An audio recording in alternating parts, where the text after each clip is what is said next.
What's going on, everybody? It's your boy Spencer, and yeah, this is gonna kind of be my final update gameplay video-wise for the Galaxy Eyes archetype.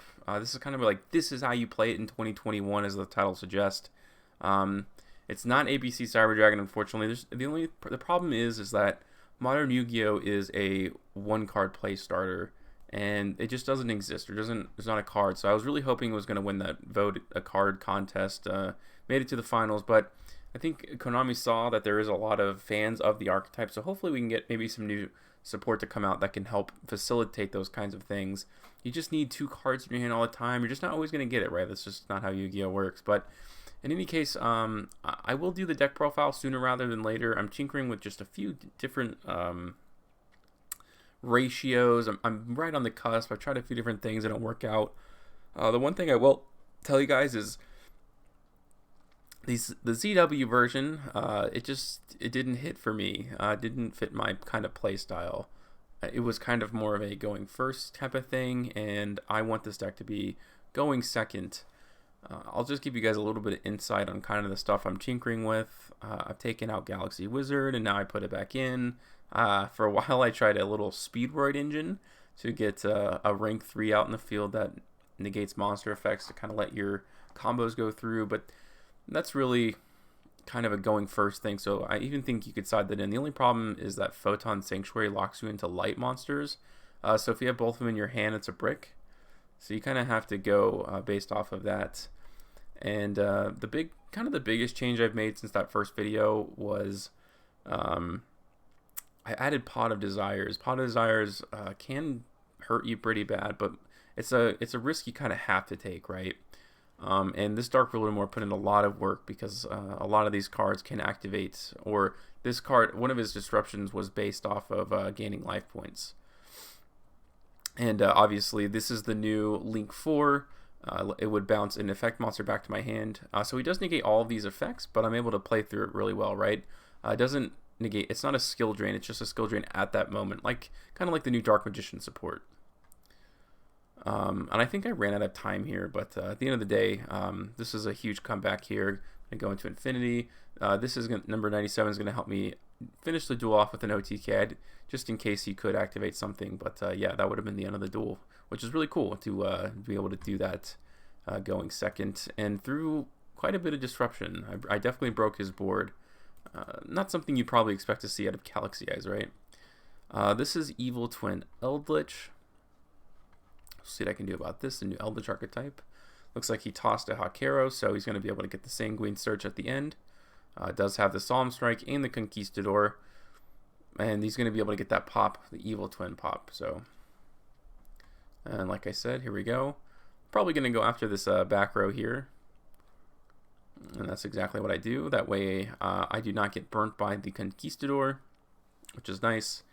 That still counts as a trap, so it's going to go to the graveyard. It's a waste of a card. And now I can kind of do my combos. Photon Orbital is going to help me search an Afterglow if I can get it on the field. Some of these are a little bit of a risky play, but do have the Galaxy Knight to my hand, which is nice. And in case he has any more disruption, like in the Evil Twin Kiskel, let's say, for example, I did have the negate, but he did have Ghost Bell and Haunted Mansion, but I'm still able to play even through that. And the cool thing about the new rank 8, I did just use Detach Afterglow as that. Didn't go for lethal here, but I do have this monster negate, which is probably going to end up being pivotal. But like I was saying, the new Galaxy Eye Cypher X Dragon effect's pretty useless, to be honest with you, but it can convert any of your opponent's monsters into a 4,000 attack. And it's not always, that's not always the greatest thing in the world. A lot of the time you're probably going to link it off. But in case they have something that's really important going into the graveyard, like an Eldritch, you can just keep it tucked and keep that as a 4,000 attack monster, which is nice. So it's more spot removal than it is the effect itself. Very rarely will you want to rank up to it and do that. And it looks like I'm playing Blue Eyes here. Quite a good hand, to be honest with you. I'm probably going to search Galaxy Knight. That's exactly what I do. It's a 1 card. As long as you can pitch the Photon, it's a 1 card rank 8. And I still own, right, Photon Monster, so I'm going to be able to use that. Haven't normal summoned just yet. This is going to be an Omni Negate. This is going to be a spell card negate, and I can attach that new ZW. So I took out the ZW engine, but I actually kept ZW Pegasus Twin Saber because it's this is a monster to get attached to my number 38. Now if he has a Kaiju, it's a little unfortunate for me, of course, but yeah, I even had the Ash in my hand, so lots I can do. And if he tries to attack, I'm obviously just going to put it towards here, so this becomes a 4,000 attack monster, which is much more difficult to get over, right? I draw the Ash for turn, which is quite nice, but it doesn't matter. The duel's over. So that's kind of like the ideal board, right? I mean, you got to be pretty happy about that if you're a Galaxy Eyes player, without a doubt. Looks like he does. Looks like I got a couple of Kaijus here in the open. He's for sure going to have the Eternal Soul combo here.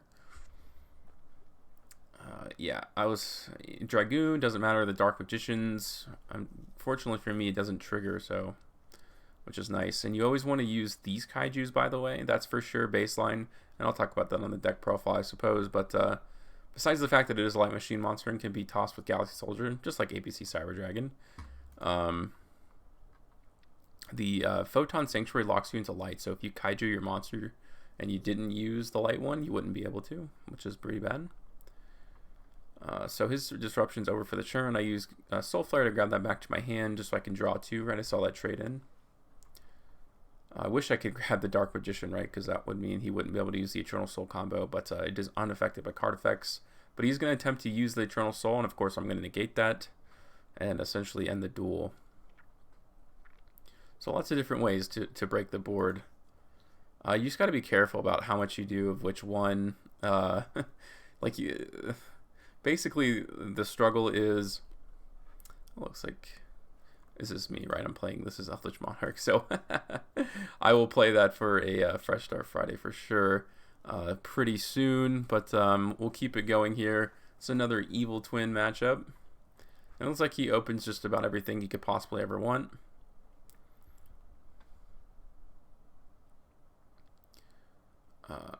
He actually is playing a pretty weird deck. He ends up ritual summoning the Cyberus Magician, which I can't target his other monsters with attacks, and if it attacks a Link monster, it goes to 3,500 attack. Not going to really be an issue, but it's mostly, I guess, just protection for his evil twins in that pop, right? But I'm obviously quite aware of that, and I'm not really worried about this. It doesn't sound like it does any disruption. Shouldn't have summoned it to that zone. I really helped him out, but I opened a really good hand for the most part. I'm going to be able to full combo, is that what we're going to call it? The Bujin Link, I don't know if I showed that in the first video. That's putting in a ton of work for me. I'm going to get this Cyberus Magician, turn it into a Cypher X Dragon, which is very nice. And if you can believe it, I have not normal summoned at all during this turn.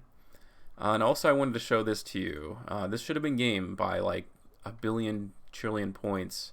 But I detached this, I detached the Photon, which you do not want to do because the damage is half. So besides the fact that this isn't the greatest duel of all time, just wanted to let you know to be careful when you use the effect of Galaxy Eyes Prime Photon, because I was able to get it to a ton of attack points, but it doesn't matter if you only take half damage, and he had 100 life points left.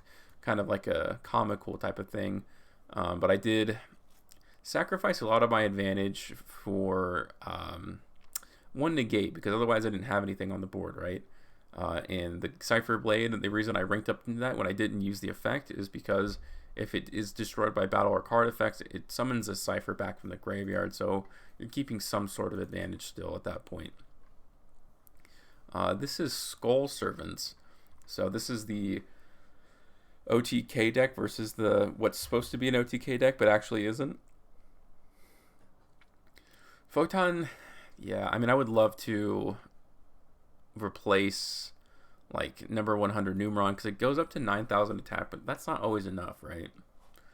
He looks like he's going to try to banish a card. I'm going to definitely bait out this Cyframe Omega as much as I can, because I did have a good opening. The Union Carrier, obviously, just having a one card link too is really nice, especially it actually fulfills the requirement for the Bujin too, which is just absolutely nuts, man. to have that one card kind of combo starter there. This is nothing you're going to write home about, just one negate. But I am going to get that search, which is nice. And I kind of force him into the battle phase, so I know I'm going to survive a turn. That's kind of the whole idea behind it. He can do whatever he wants, but I don't think Skull Servants are going to be setting up any negates. And I did grab that Galaxy Trance, obviously, during the turn, so I have the follow play. Did have enough life points. And this can't be activated during the draw phase, which is nice. He had to wait for me to activate something. So I'm going to go ahead and deactivate 107 and detach the Afterglow, which is, besides the fact is going to get me a Galaxy-sized Photon, but it's going to double the attack of Techion Dragon. Techion Dragon is almost always the card that you want to go into, obviously, to end the game, but your opponent doesn't always commit like 3 monsters to the board, so it's not the perfect OTK. It's just kind of the ideal one. Like here, Techion does not do an OTK at all. Go ahead and activate Evenly Matched, which is a card I side now. It's not something I main. And Accelight's another one of those cards I've kind of just taken out for hand traps too. But then sometimes I wish I had it, sometimes you don't. It's one of those things, man. But the reason I used Evenly Matched instead of Harpies, because you can just Harpies any turn, but at some point I'm going to commit to the board, so I can't use Evenly Matched except for there. And knowing he's playing Sky Strikers, it's more important to banish them because they can, obviously retain advantage, grab it back. But now I go use this Harpies because I need my cards, my hand to go uninterrupted, and luckily for me, he didn't have any hand traps. He does have this Sphere mode, which I don't even know why he would play that necessarily in Sky Strikers, but that's okay. And I just want to do everything to make sure that his Ray doesn't summon itself back, which is exactly what I did. Cyclone's going to hit the Techion Transmigration, which I also don't use anymore. Yeah, you can't afford, man. You need every card to potentially give you a rank 8. That's kind of the whole idea behind the deck. I don't think I can use the Galaxy Trance either because I didn't have one in my graveyard. Yeah, so that was until then when I detached. I thought I didn't think it was already attached, but now I have a Spell Negate and an Omni Negate. That's pretty much going to spell the end for him. I think I could have special summoned this, but basically meaningless. And I could have gone into Photon Sanctuary into Bujin, because I'm sure I have a rank 8 in the graveyard again, which is really nice. Last one I'm going to show you is Yosenju. Nice disruption in my hand here. He has to lose 1 turn, so the Lightning Storm was really important. I do main deck Harpies and 2 Lightning Storms, so that's definitely a necessity. This 2 I've added to the deck more recently. That's going to give me a Galaxy Knight. This is going to get me into the rank 8, which is really nice. So I essentially try to go for the double negate. I know he's playing Yosenju, so I'm not really worried about any spell or traps he has in his hand. And I'm going to use the Pegasus negate on that. And the nice thing is even if he did use the Infinite Impermanence, right, I still would have had this. It still would have been online, which is cool. Really, I guess I probably should have equipped it to Union Carrier just in case he had a Kaiju, but yeah, what are you going to do, right? I ended up working out, so happy about that. But anyways, that's a really extensive look in the past week of Galaxy Eyes. It's still one of my favorite decks, even though it's frustrating as all heck. Give me about a week and I'll have the deck profile for you. I'm just probably 1 or 2 cards away from being satisfied with what I got, the product I have on the field. And I'll show it some more other Fresh Start Fridays, all that kind of stuff, like I said. Other than that, guys, let me know what you guys think about the deck. Do you use Accelight's? What other kind of spicy tech do you have in there? Tried using Nebula Dragon, but it does lock you into dragons, which kind of stinks. But yeah, hope you have an absolutely wonderful day, and happy Friday, guys.